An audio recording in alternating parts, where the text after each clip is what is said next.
to the next session, which is, yes, any questions from from session before?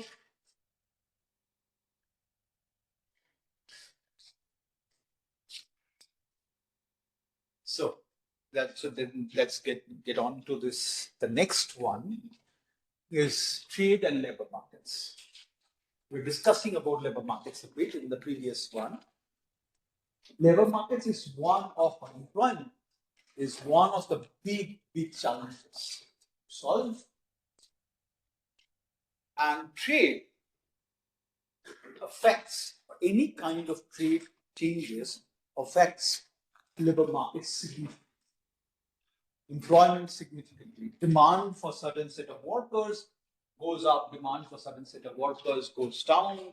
There are compositional changes that happen, and by default, trade, people then look up to the trade liberalization policies, or trade policies is kind of available.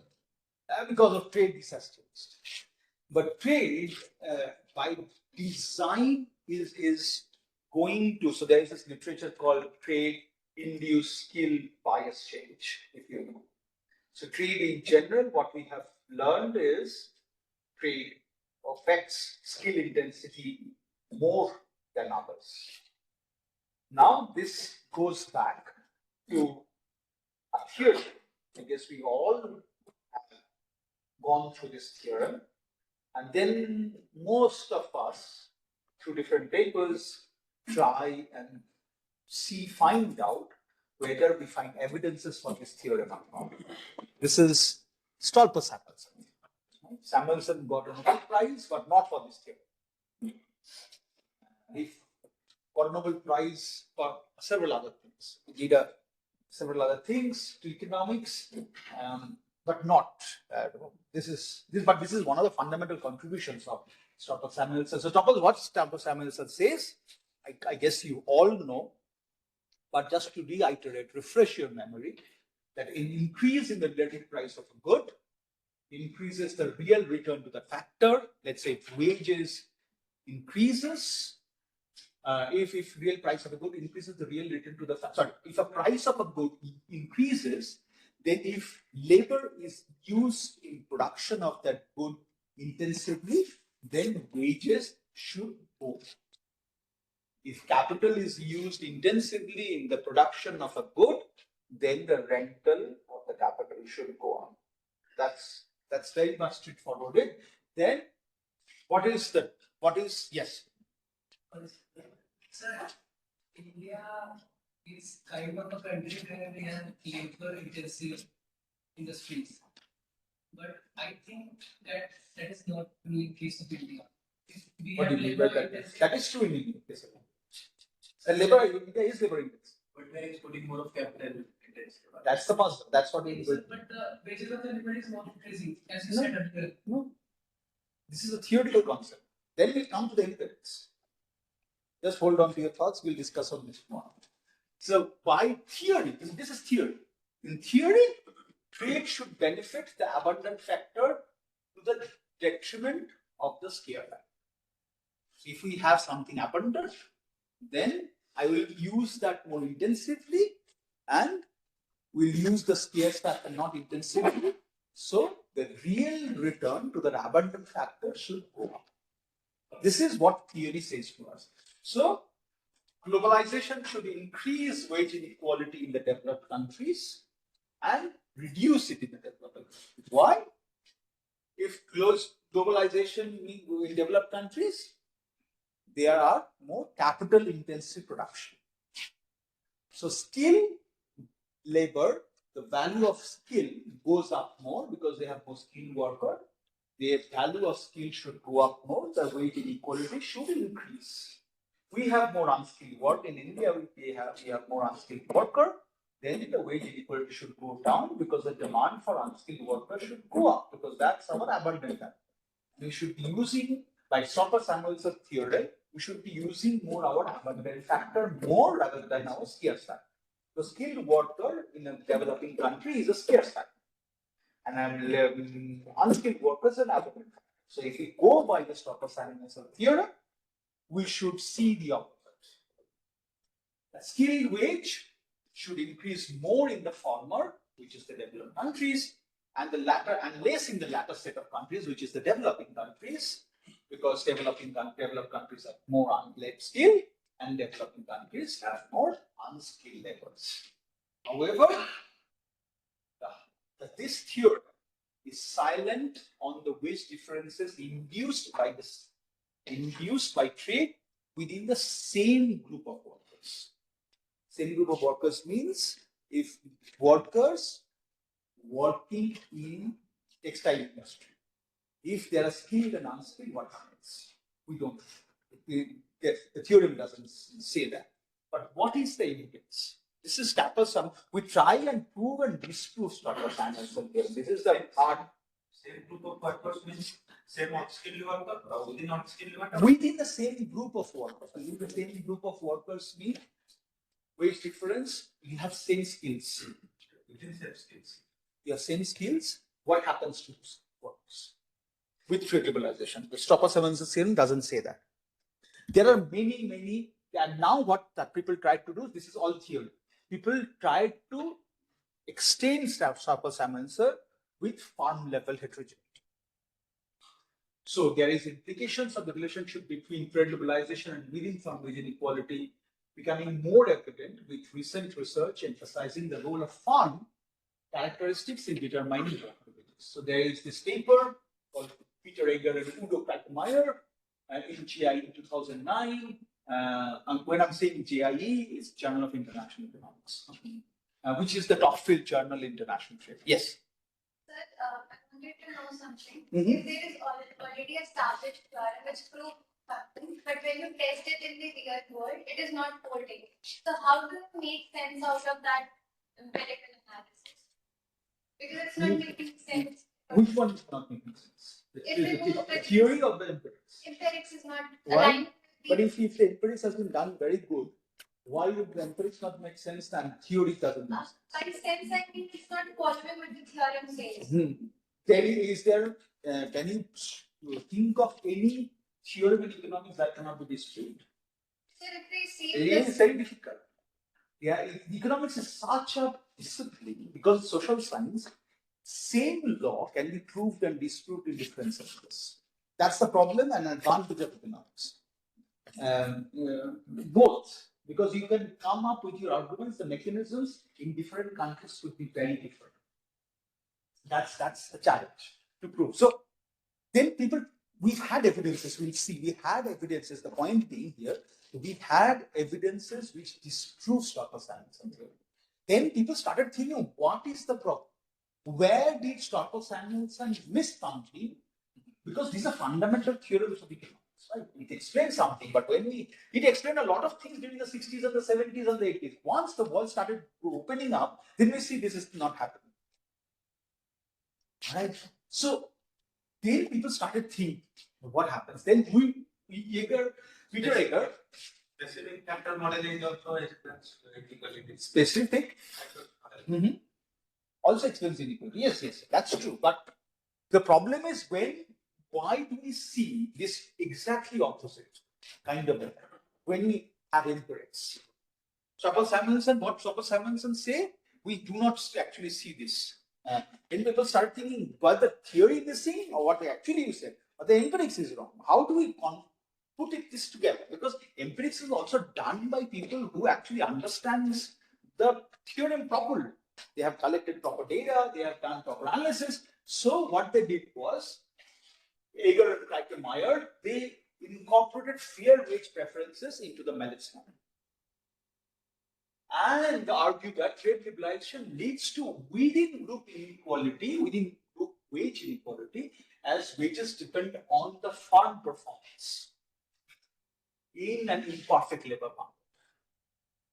Because this makes sense, because in StolperSamuelson there were no definitions of perfect or imperfect labor markets. There are labor market distortions. StolperSamuelson never thought about labor market distortions. If you include labor market distortions in a farm heterogeneous model, then you find even group wage inequality might increase because wages are dependent on firm performance. So how the firm performs, wages, because of managerial wages are dependent on a lot of managerial wages, dependent on firm performance, because they get the share from the dividends of the firms. Firm performs better, managerial wages goes up because they are given stocks, the values of the firm. So when there is imperfect labor market, because it's not perfect, there is labor market distortions, then within group wage inequality should go up. Alan Helpman comes up with a search and matching model, restrictions, and show that basically more productive firms pay higher wages to higher ability workers. So that also creates within group wage inequality. So that is kind of making sense with the StolperSamuelson that within group, even within the developed countries, wage inequality has increased because the demand for skilled labor has gone up more than the unskilled labor. So that's why. For us as well, the puzzling point is actually the developing countries, not the developed countries. We expected developed countries to have wage inequality, but we never expected the developing countries to have wage inequality. That's the puzzling point. That's why people started to write the theory model. It's more interesting to look at labor markets in the developing countries rather than developed countries because it's already more organized. A labor market, the distortions in the labor market or the imperfections in the labor market are much, much less than the distortions that we have in a developing country. It's not about India. If you look up Brazil, if you look up Cambodia, you look up Vietnam, you look up Indonesia, even Indonesia has 10% of the skilled workers are only college educated. The skilled workers are very, very less.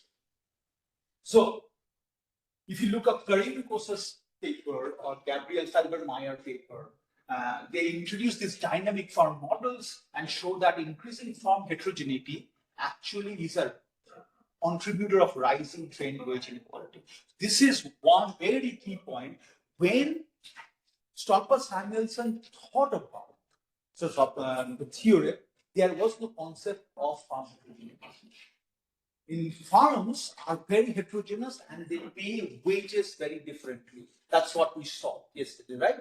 Because farm heterogeneity plays a key role in terms of determining wages, we find this is the rising trend of wage inequality also in developing countries, because even in developing countries, the farms are very, very heterogeneous, even within each industry. We saw yesterday that when we are controlling for industry fixed effects, and even at the 4-digit level, that means farms which are producing vanaspati ghee, that was you can see written, even within farms which are producing vanaspati ghee, some farms are paying wages differently than some other farms. So that's what the farms are so very different. Like you are working in a farm which produces big set of market share, you'll be paying differently rather than which have a low share of market share. So farms are inherently different. Because farms are inherently different, companies are inherently different, they pay their wages, they pay their workers differently, and that's what contributes to the wage inequality. So you can now think about why farms are so important, because what farms are paying each one of us, let's say we comprise of the entire population, if we are paid differently, each of one of us at the macro level, when you go outside this classroom, the macro level, when someone would calculate this wage, there will be high wage inequality at the macro level because we are paid differently at the micro level. The labor market imperfections or labor market changes at the macro level is contributed to the fact that micro level wage inequality contributes to the macro level wage inequality. So that's why it's important to understand the farm level, what happens, the hiring decisions of the farm. How does farm hire different sets of people? That's why we need this kind of very detailed labor markets data at the farm or the company level, that how the farms are paying their work. If I don't know the wage function at the farm level, it's very difficult to determine at the macro level how things are, because then you cannot have dedicated policies at these farms. Then how do you maintain the minimum wage? You need to understand what average wage is, because otherwise you can't fix minimum wage, right? There is and it also depends on many things. It's not only developed economies. So if you compare in terms of the minimum wage rates, if you compare Europe and the US, they are clearly examples why you need a wage union in terms of the workers. In the US, the fundamental difference you can see, if I don't know, you have been traveling, in the US, everything is dependent on tips. You have to tip on everything. In a sense, if you're going to a restaurant, last time when I went to present University of Rochester, we went to the minimum that comes, we couldn't change it. The minimum that comes is 18% now. 18, 23, 25. Who gives 1/4 of their bill to tips? Because they do not follow minimum wage law. That's why that if you go out for a dine in the Europe, you will never be asked for a tip because they follow the minimum wage law. Because the labor market is structured, that's why they do not ask for a tip, because you are always being paid a minimum wage. The wage inequality in Europe is much less than the US.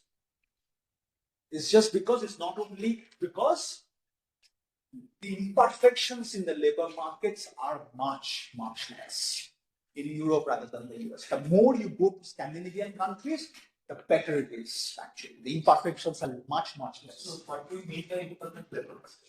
The unionized, it's not unionized. The hiring decisions, there are labor unions. It sets the wages across each industrial group. Imperfections means everything is dependent on the market. If you design everything which is market to define, then things could go here, right? They can do anything they like. You have to set barriers, then the government, the unions, it's important. It's not that the unions would kind of close everything. That's not the point. We saw this happening in this unions, bargaining wage happening in one of the states in India, which is West Bengal, happening during that the wage bargaining kind of closed down a lot of factories. Industrialization kind of went out because of this wage bargaining to the unions. I'm not talking about that kind of unions, which kind of would destroy kind of the industrial climate of the state. It's a rational wage bargaining that you have to give certain workers certain respect their work and certain amount of, because otherwise overall wage inequality would increase. If you're not giving at this micro level, the overall wage inequality will increase because all this mad up to the macro level. Then the access, the problem is, you can imagine, it's not only about wages. The wages is your accessibility or your child's accessibility of different sets of services and goods depends on your wages. Then if you don't get that amount of wages, your child or something is not going to consume that amount of good. That creates an inequality there, intergenerational inequality there. They are not going to use certain set of services. So they're not going to good schools, for example, if you are in a private school system, which again, another good point about, let's say, the Europe and the US, then there is an accessibility of the school. Then you're not going to good schools. If the private schools are only good schools, if there is no system of public schools, then there is an accessibility of the school system. There's another whole other argument. We are not going into this, but wage determines a lot. Wage inequality determines a lot of macroeconomic scenarios. That's why we show that rising farm heterogeneity, the more the heterogeneous farms are, the higher the wage inequality is. So therefore, trade participation may contribute to within group wage inequality between these heterogeneous farms because of the unequal opportunities to access foreign markets and earn returns from exporting or, let's say, importing. It's pretty much the same. We saw yesterday that importers are also very different from non-importers.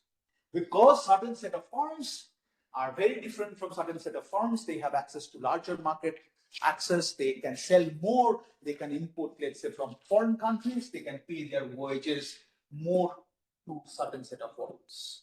If I let's say I'm importing something to use in my production function or farm, and if you are, let's say, a worker or a manager in that farm during that point in time who has the skills to know, then you are being paid more. As simple as that. And because the farms are inherently different, they would pay differently. So this is the other set of literature actually talks about worker heterogeneity.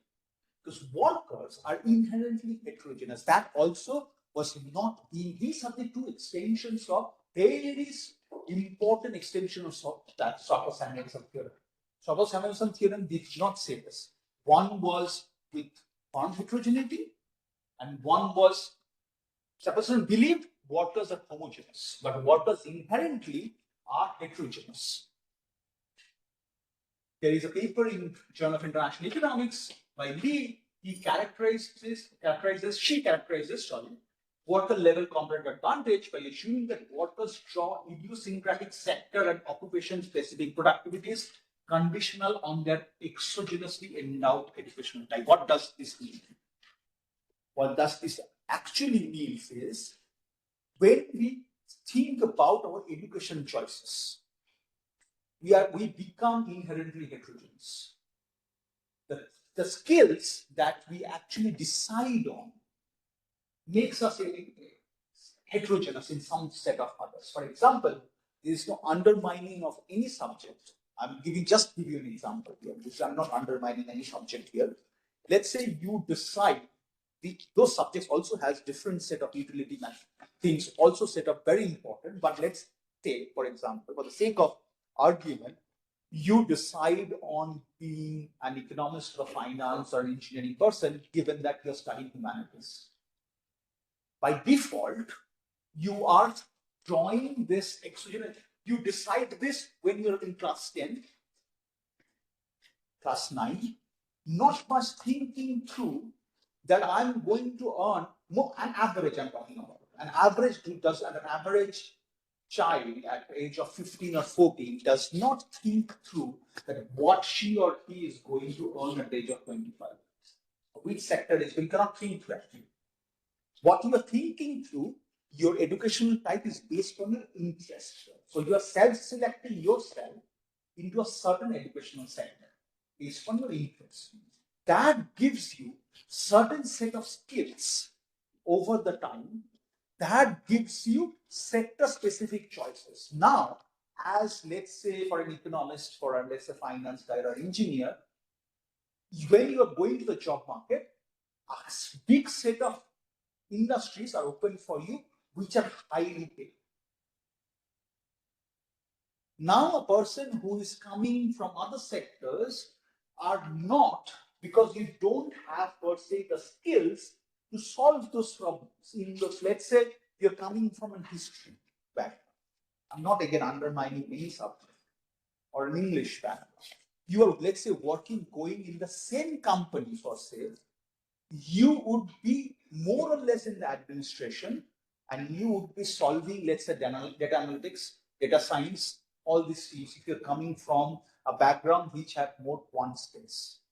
By definition, your wages are different because it is defined by worker. You are heterogeneous within the same set of the firms, even though, let's say, you are both managers. Even within the managerial category, you are, let's say, an HR manager, for example, or an administration manager, and a manager who is, let's say, a senior manager, for example, who is heading the data analytics team. And a company, for example, let's say in Philips or in Google or whatever, the wages are very, very different because exogenously you have sorted yourself in an educational choice which made wages very different. Because by skill set, you become very heterogeneous. Farms are very heterogeneous. So you can imagine there are two sets of heterogeneity working with each other. By workers are heterogeneous by their choices. Some people think about, I am going to do this because I'm going, but this is a very small set of people.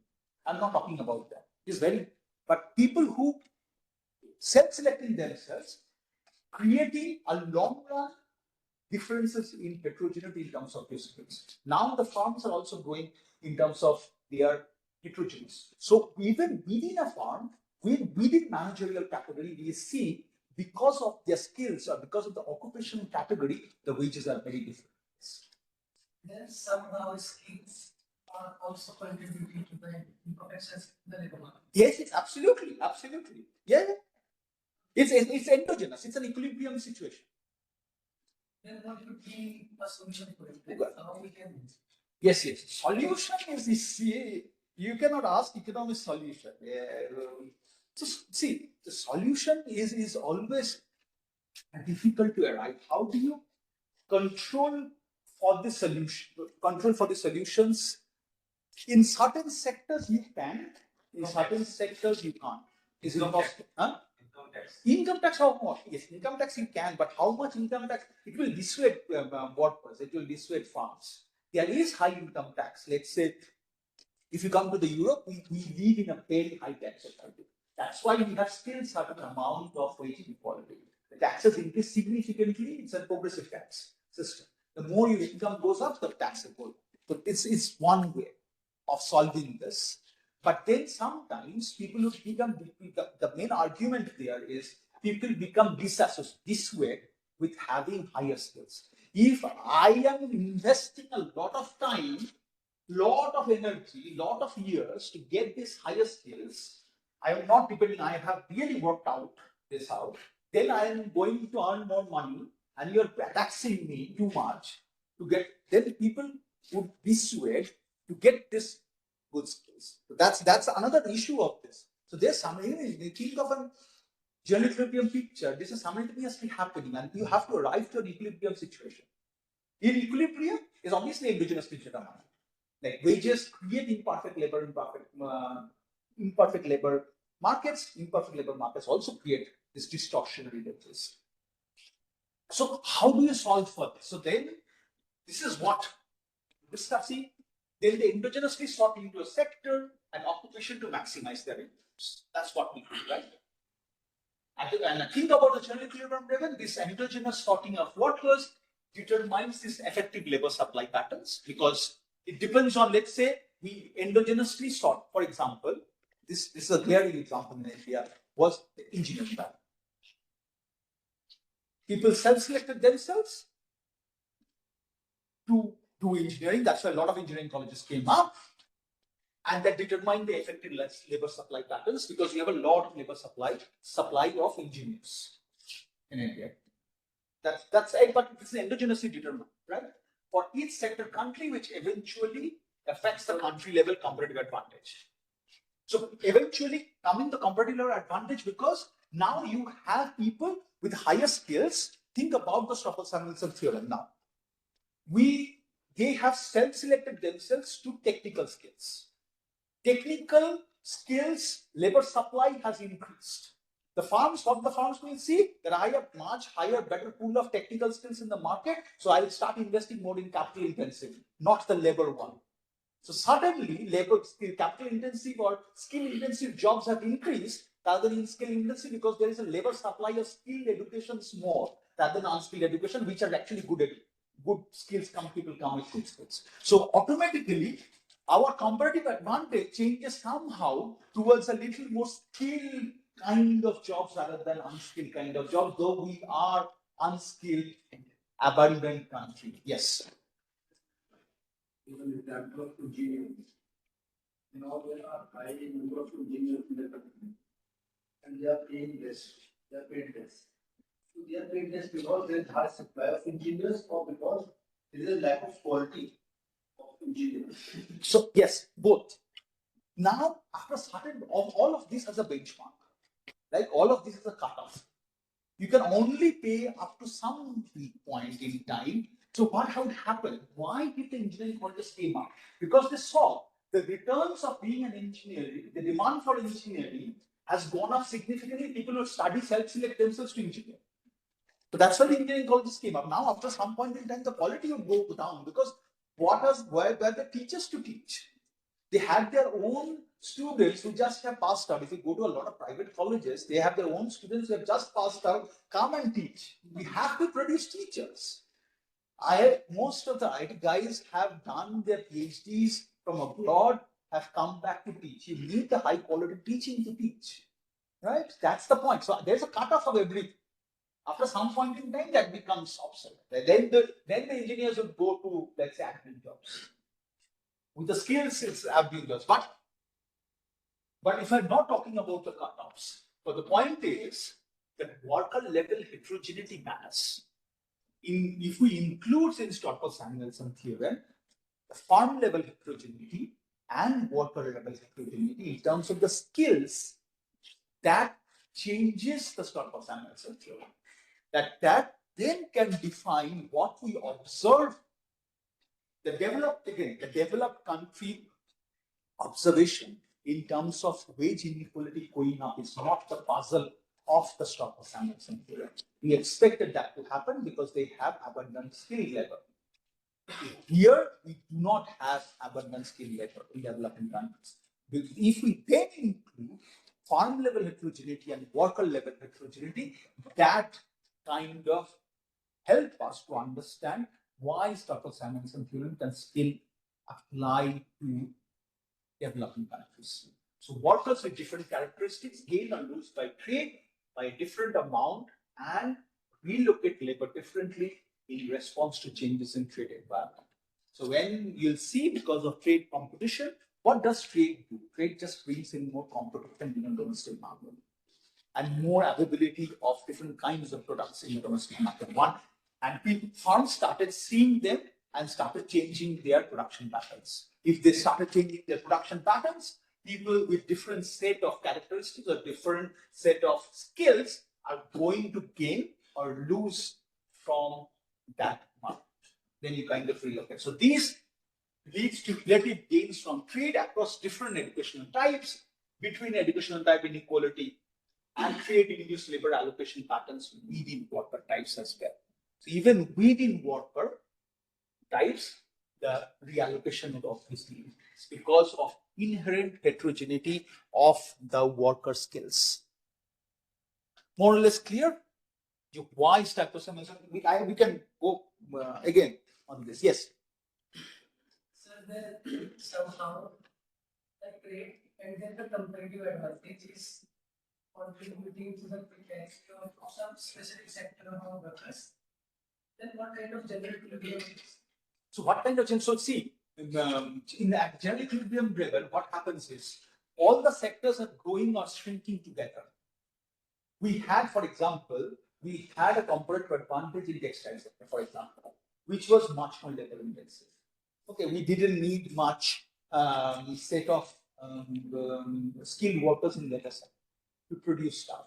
Now you can see suddenly that there's also in the textile sector, because of trade, we had shirts which are very produced efficiently, not with much labor, but a lot of capital. There are capital to produce. So even within that sector, people who had higher skills of operating machines, I'm not talking about other people who have talking about higher skills, even people who have skills with operating machines, people, if you know, India had this institute called Industrial Training Institute. If you don't, I don't know if you know of this, called ITIs, Industrial Training Institute. So people are, after high school, a lot of people go for this affiliate internships in skills level training.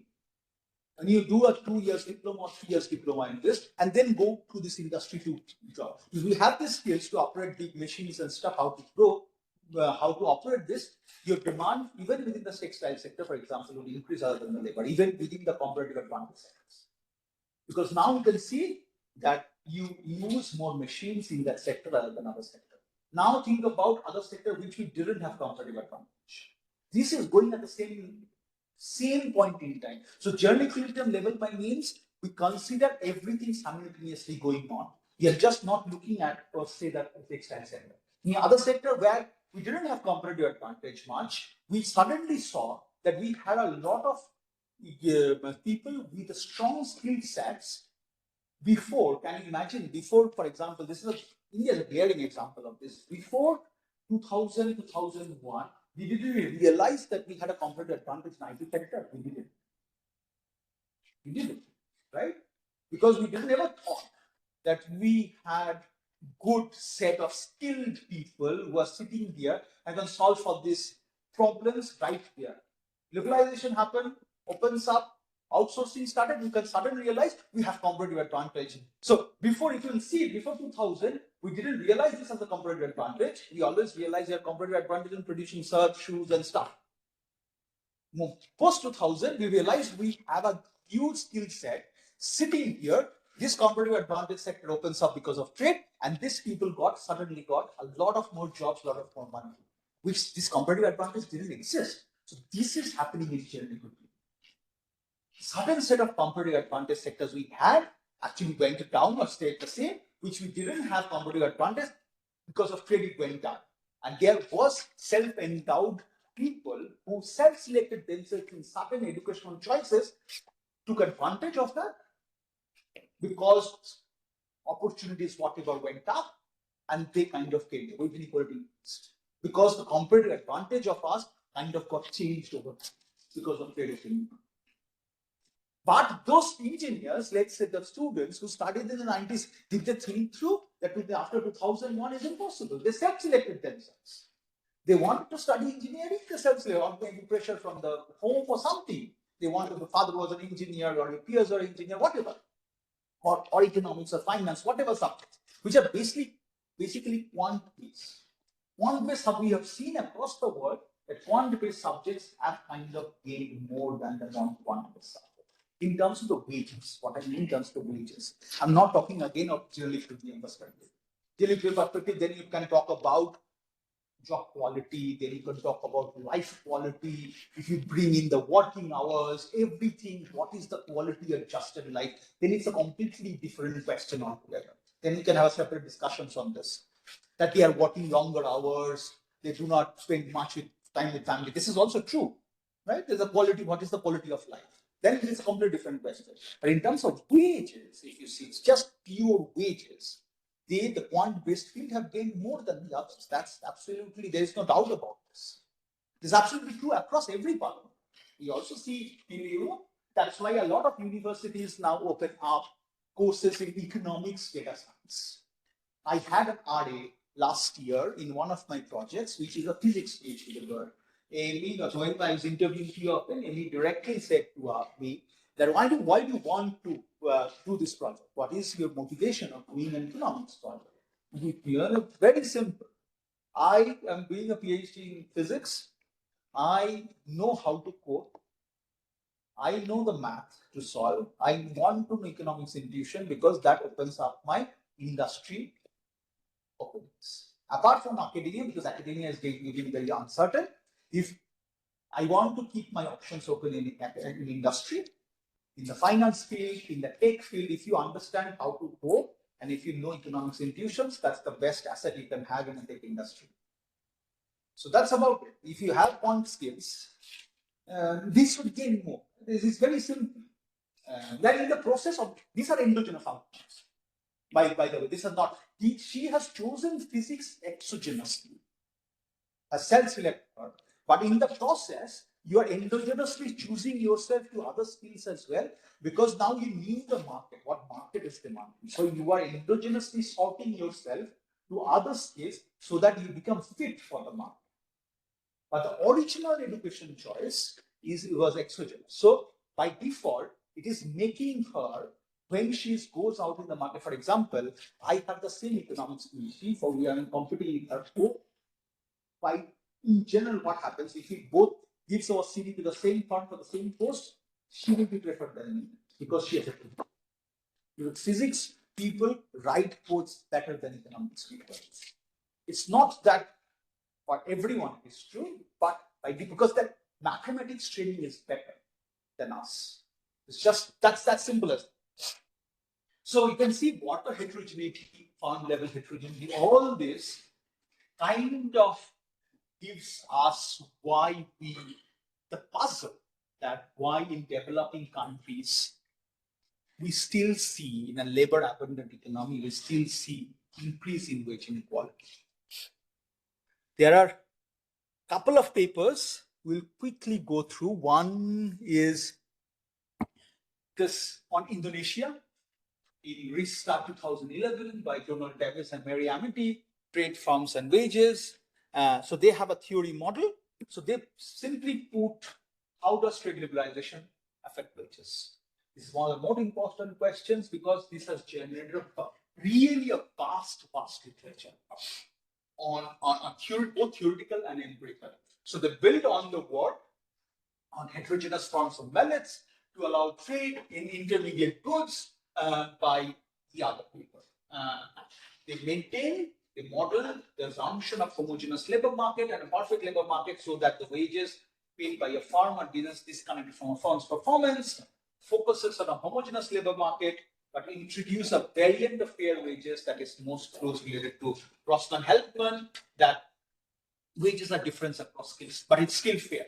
So what the key theoretical result, even with this perfect labor market, what they found was that is wage is a consequence of a tariff change, depends on the mode of globalization from which firm is working. What we actually saw yesterday, you'll see in their results, they have actually proved it theoretically. Even in the perfect labor market, even if you have a perfect labor market, where firms are not paying their workers based on firm performance, we still find wage inequality. And I'll show you quickly this. So what they do is they use model hypothesis of Indonesian trade liberalization from 91 to 2000. Trade liberalization basically provides them with 500 price changes per period, both covering both input and output tariffs. They have very detailed data at the firm level, constructing highly disaggregated input tariffs, so to disentangle the effects of input and output tariffs. What happened between Indonesia is between 1991 and 2000, average output tariffs fell from 21 to 8%, and average input tariffs fell from 14 to 6%. So that's the extent. And Indonesian labor market is very dominated by very low skilled labor. Even the non-production workers or with the managerial workers in Indonesia are not highly skilled. Only 10% having attended education have a high school by that time. So you can see output tariff, the workers, this is the change in the wage. The dependent variable basically is the change in the wage. That means the growth rate of wage. The change in the log wage, you can see between T and T minus 5 periods. So basically the wage growth. So you can see change in the output tariffs interacted a farm worker working in a farm which is an exporter. They have an increase in wages rather than the effect. People who are not working in non-exporting firms, they don't per se see any growth in wage growth. But they see a wage growth, and pretty much similar with the input tariffs. Input tariffs, they still find the negative effect growth, but when they interact input tariffs with the worker working in a farm, in an importing farm, you can see that there is a significant wage growth. It's exactly what we see yesterday. Saw yesterday for Indian data, the importers pay their workers more, exporters pay their workers more rather than the non-exporters and the non-importers. Even this is true when they control for foreign firms. Even in the foreign firms, when they use foreign firms, you can see output tariffs actually led to decrease in the wage growth of the workers which are not working in exporters. So competition actually drives wage down. And this is very much true. You can see more or less they found consistent evidence. Whatever they do, with skill share, with ownership, with size, with trade shares, with trade, whatever they do, competition actually creates division in wages even with a fair, perfect labor market model. So that's what drives that. If your workers are heterogeneous, firms are heterogeneous, that's why they pay their workers differently, because the workers have different set of skills working in those firms. We have a paper in Journal of, this was my job market paper when I was looking for a job. When I'm finishing my PhD studies and went out to the market. And so this was my job market paper using the prowess data. I looked at the effect of trade in India and the demand for managers. My motivation was this, basically, that from 1992 to 2006, in these 15 years, you can see this median compensation for the CEOs. It went up from 2.5 million to about 9.8 million. So 300% growth happened for managerial positions over this time period. And this time period was coincided with trade liberalization across everywhere in the world. So then I started thinking whether there is a good causality between this trade liberalization process and this demand for managers or demand for certain set of people who have certain set of skills, which is the managerial skills. And when we came to the Indian data and started, because you have to see it in first Indian data, then I have to, so I divided them in importers versus non-importers. You can see the growth. You can see by yourself, this is the share of managerial compensation, not total. Managerial compensation divided by total compensation of a firm. For a non-importer and importer, around 1990, this was pretty much the same, 0 point something. Once trade liberalization, you can see once trade liberalization started kicking in from 1994, basically, when India signed the WTO agreement and the tariffs really started dropping down, you can see the growth that happened. It also pretty much the same till 1994, you can see. Once started for grabbing, importers had a see, but there's a huge difference between importers and non-importers. These started me thinking whether there is then a causal relationship actually between trade and demand for managers or not.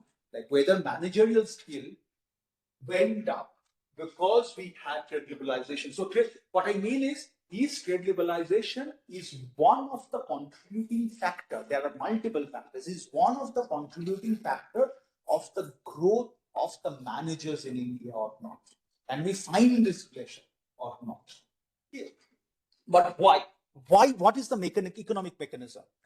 If you go back, then you have to go back to theory. What is the economic mechanism? You have to understand the economic mechanism, just focus on this part. This is the empirical evidence that we found. One is based on actually India. Garikano, Luis Garikano in 2000 in a paper asked a very simple question that what does a farm do? What does a farm do? Farm solve problems. Inherently, there are new problems. Problems means production problems, for example. How to sell this, how to organize production, how to market this. These are all problems that the farm solves. They strategize these problems and this solve the problem. So you can imagine a farm is a knowledge-based hierarchy. And managers provide actually knowledge to a farm. When you are providing knowledge to a farm, because production requires knowledge.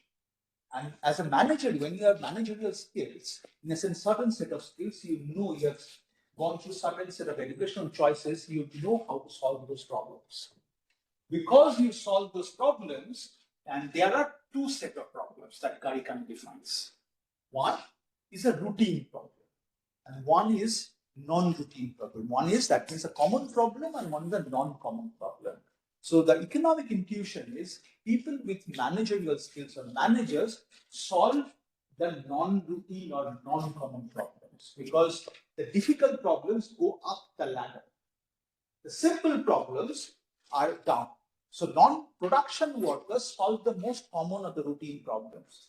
The managers solve the non-routine problems. So that's why it could be, because what I was thinking in terms of mechanism was that when trade liberalization happens, it could bring us a new set of problems. Let's say how to sell in the market, because there is foreign competition. How to organize our market, how to organize our distribution of these products, which market to take care of. These are all problems that managers deal with, not the non-managers. A production worker does not deal with to decide on the strategy that how to organize sales in that area. They are just there to produce output or take care of the production process.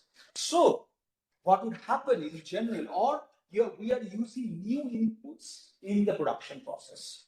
And now new inputs, when you have drop in the input tariffs, the other way could be when you have drop in the input tariffs, you are now bringing imported inputs from abroad, especially from developed countries, to improve your production process. What would happen? These inputs are very different in nature than the inputs that you have used it before, which are mostly domestic inputs. How to use these machines? How to, for example, inputs is one of the machines, for example. How to use this machine in the production process? Which way to use this machine? Where should I put this machine? All these are problems solved by people with certain set of skills who can manage these problems. And these by default become these are the managerial people. People with quant skills, people with engineering skills, people with finance skills, people with this sort of skills. The scientists, they produce product variety. So all these problems that you have to introduce new product to the market because this product is not. So then you need people with R&Ds who have R&D skills. This set of people got more in demand than the other set of people because the firms has to solve these problems in the new set. And there are two others. There is this one experiment I would like to forward about this. And there are other papers simultaneously coming out that management or managerial practices have significant impact on firm performance. So these guys, Nicholas Bloom from Stanford, ran this huge experiment in India in 2000, between 2010 and 2008 or 2010. So they looked up 28 textile firms in Mumbai and they hired the best management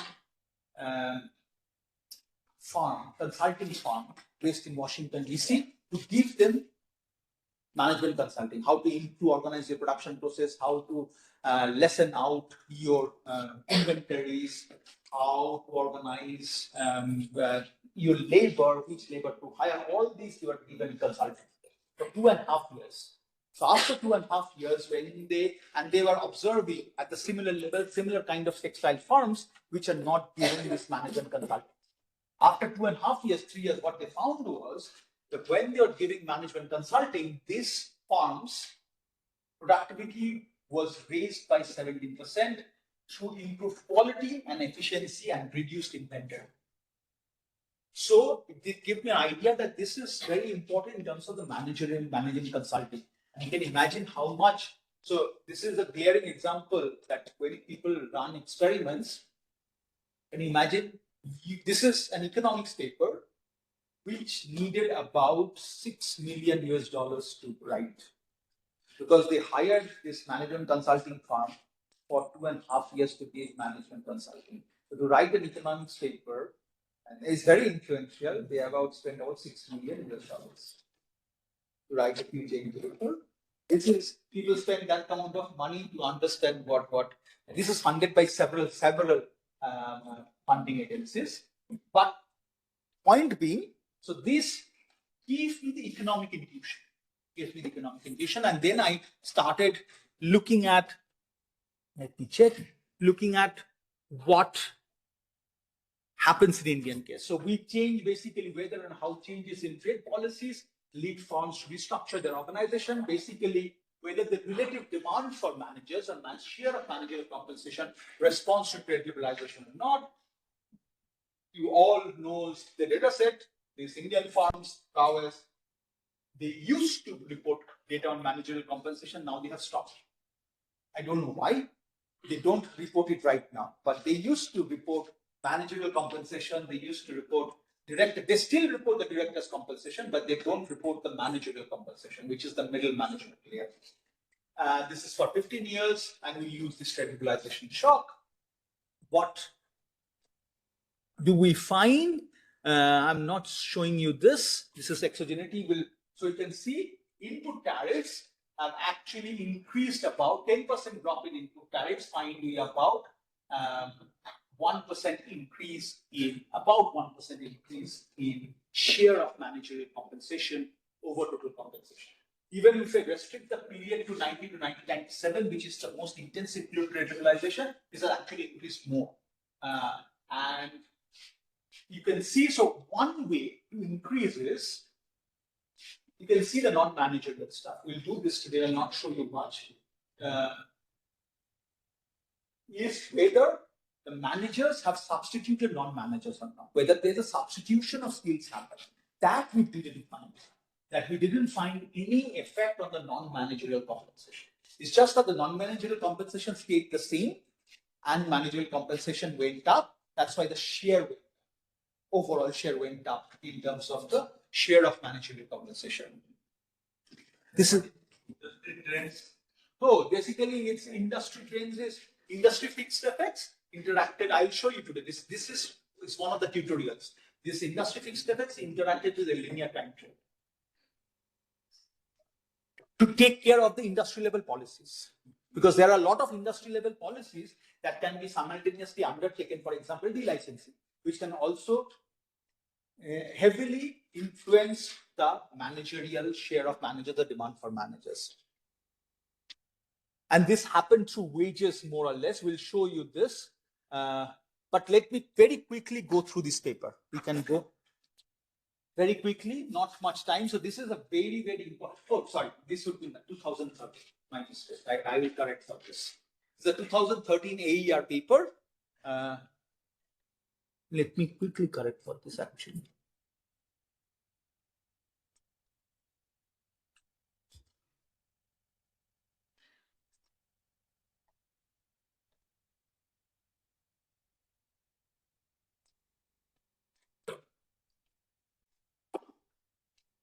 In fact, so this paper showed that how China shock in 2001 have affected US markets in terms of employment. And this is very, some people would argue, there are articles actually argued that this paper,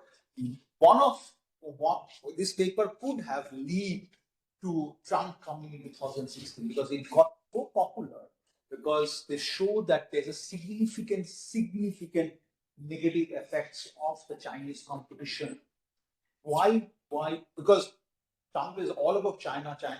We see talk when it came first time. So there are lots of reports that say that this paper kind of got into so much attention, it got so popular that it kind of led these set of people, the voters, to change their voting patterns, and Trump got into in the 2016. Maybe true, may not be true. There are debates and there are conspiracy theories. So what they do is, since 1990, with low-wage countries, trade has grown significantly. Low-income share in US imports have gone up from 9% to 28%. We also have a huge, in terms of the developing countries, actually, I think we have the largest share in terms of China imports.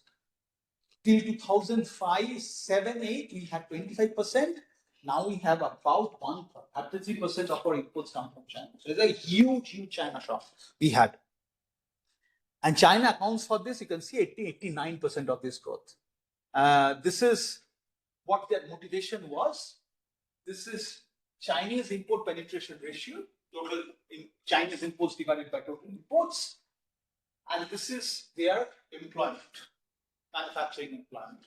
Chinese imports going up at the same point in time, manufacturing employment going down at the same point in time. That kind of got them to understand whether there is again any causal relationship between Chinese imports and US manufacturing employment or not. So you can see how much imports from China went up. It's about 1100% between 1991 and 2007. I calculated this for my China shock papers exactly the way they did. For us, it was 2000%. It's much more than the US. We had a huge China shock. There are many things can be done with the China shock. There's a recent paper on China shock and gender, actually. Imports from China went up significantly. Imports from other countries also went up. You can see, but not much compared to China. So what they did was this. This is very interesting. What they did. That's why it got so popular. So divided the entire US into commuting zones. We don't have this feature actually in our country to divide into commuting zones. Commuting zones, it's divided all this US into 722 commuting zones.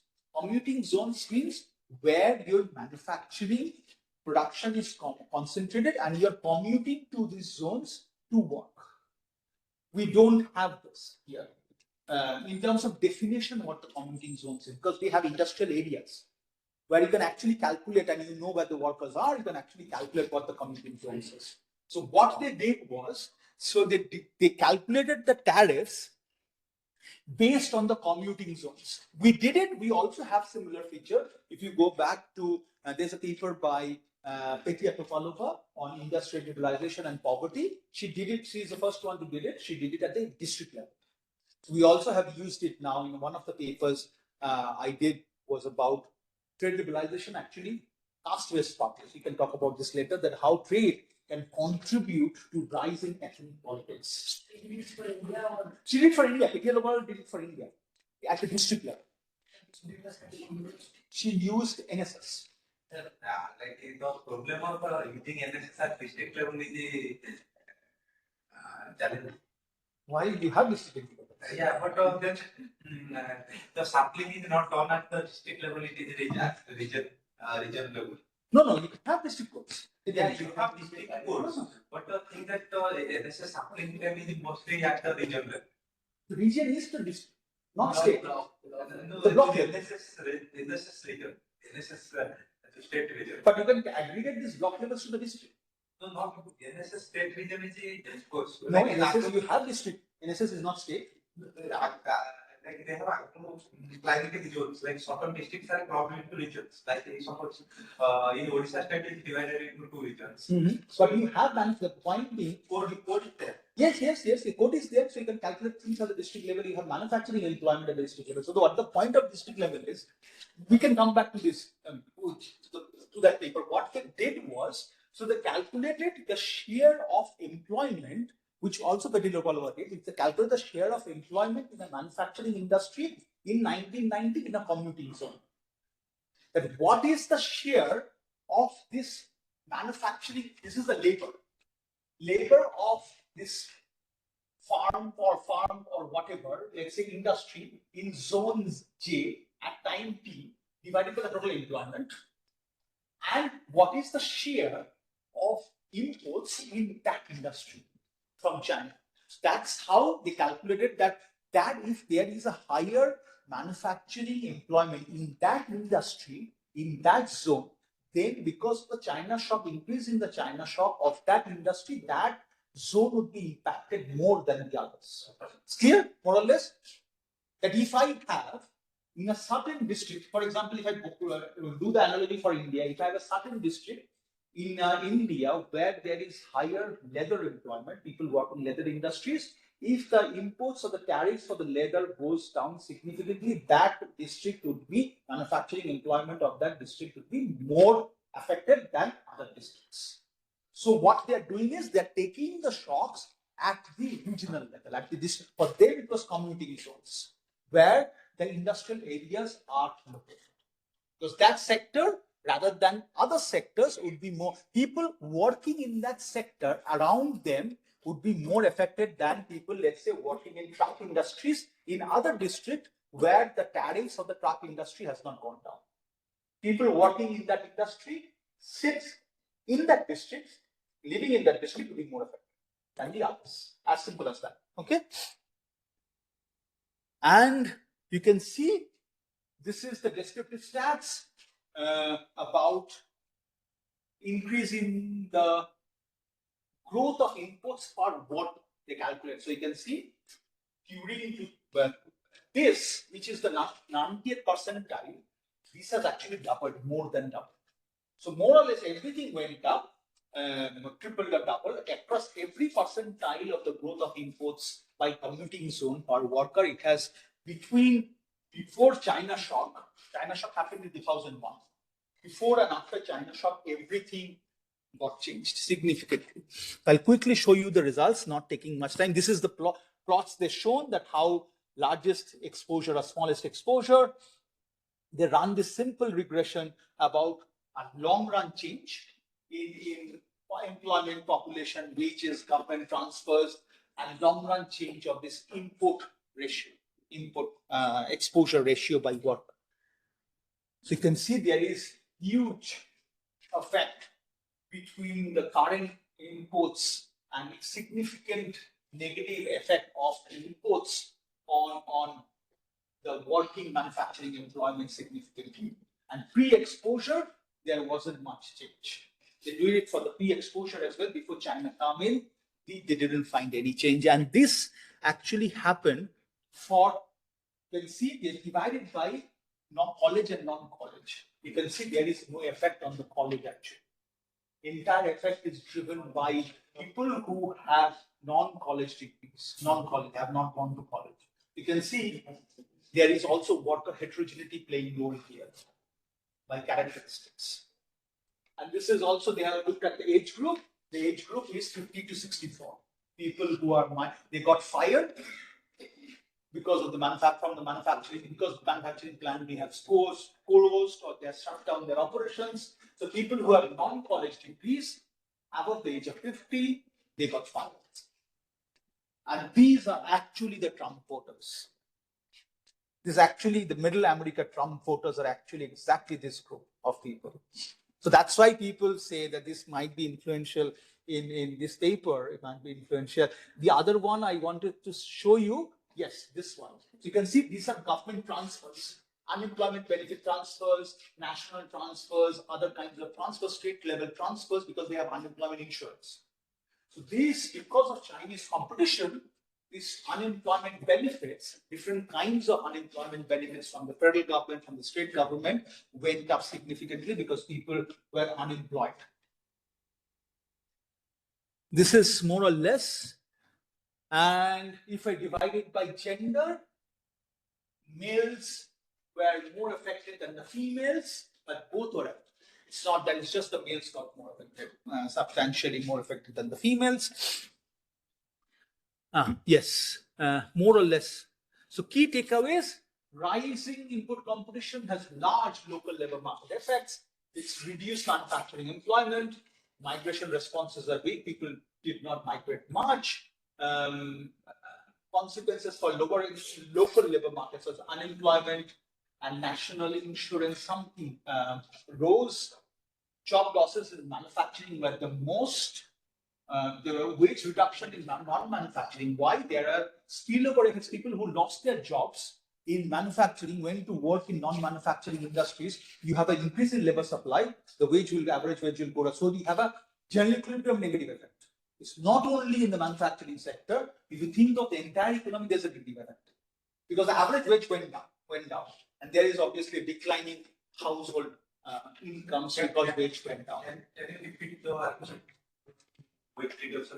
because the labor supply, let's say all of us working in the manufacturing sector, in the other room, all of us got fired, and we went to the other room where there are services. Now their services have similar amount of people, let's say, and they just doubled up. The number of availability of the workers or agriculture, however you can think, or agriculture, they just got doubled up. When you have more labor supply, I will give because I have excess labor. I will give less wage. Another I like suppose the wage is reduced, so your demand will be less. So Your demand is, supply is more. Yeah. Like it's your like disposable income is less because you are high. So your demand for products will be less for non-manufacturing. So that will reduce the direct demand there. Yes, absolutely. So these are continuously working. Equilibrium for these are continuously working. Okay, right? So this is more about trade and wage inequality that we see. However, trade affects wage inequality or employment significantly changes in both developed and developing countries when there is a trade shock. The trade shocks by design are unequal. So it will change certain set of workers' demand because of worker heterogeneity, because of educational heterogeneity, because of firm heterogeneity. Because this is not about firms, this is more about worker. Because this is done at the worker level, not at the firm level. So worker heterogeneity plays a role in terms of you are seeing college and non-college educated workers plays a significant role in terms of determining what wage you get in response to trade liberalization. Thank you. Let's end here. I have again taken a part of your lunch time.